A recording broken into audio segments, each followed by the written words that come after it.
ನಾನಾರು ಕಶ್ಯಪ ಬ್ರಹ್ಮನ ಮಗ, ದಿತಿಗರ್ಭ ಸಂಜಾತ, ಚತುರ್ಮುಖ ಬ್ರಹ್ಮನ ಮೊಮ್ಮಗ.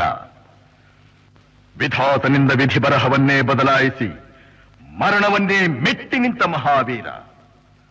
ಅದಿತಿಯ ಮಕ್ಕಳ ಅಟ್ಟಹಾಸವನ್ನು ಸುಟ್ಟು ಆದಿತ್ಯರ ಅಟ್ಟಹಾಸವನ್ನು ಮಟ್ಟ ಹಾಕಿದ ಸಾಹಸಿ. ಅತಳ ಬಿತಳ ಸುತಳ ರಸಾತಳ ತಳಾತಳ ಮಹಾತಳ ಪಾತಾಳಗಳನ್ನು ಪಾದದಡಿಯಲ್ಲಿ ತುಳಿದಿಟ್ಟ ಪರಾಕ್ರಮಶಾಲಿ.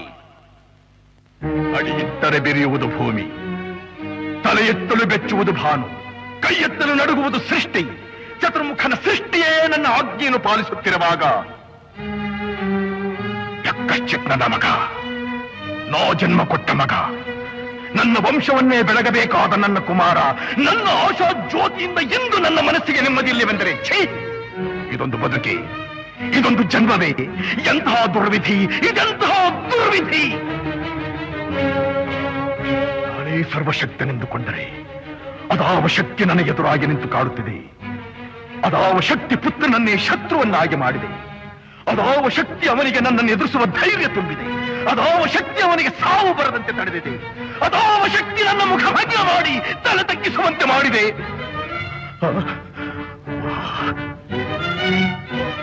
ಅವನೇ, ಆ ದುಷ್ಟನೇ, ಆ ನನ್ನ ಕುಲವೈರಿಯಾದ ಹರಿಯೇ ಇದಕ್ಕೆಲ್ಲ ಕಾರಣ.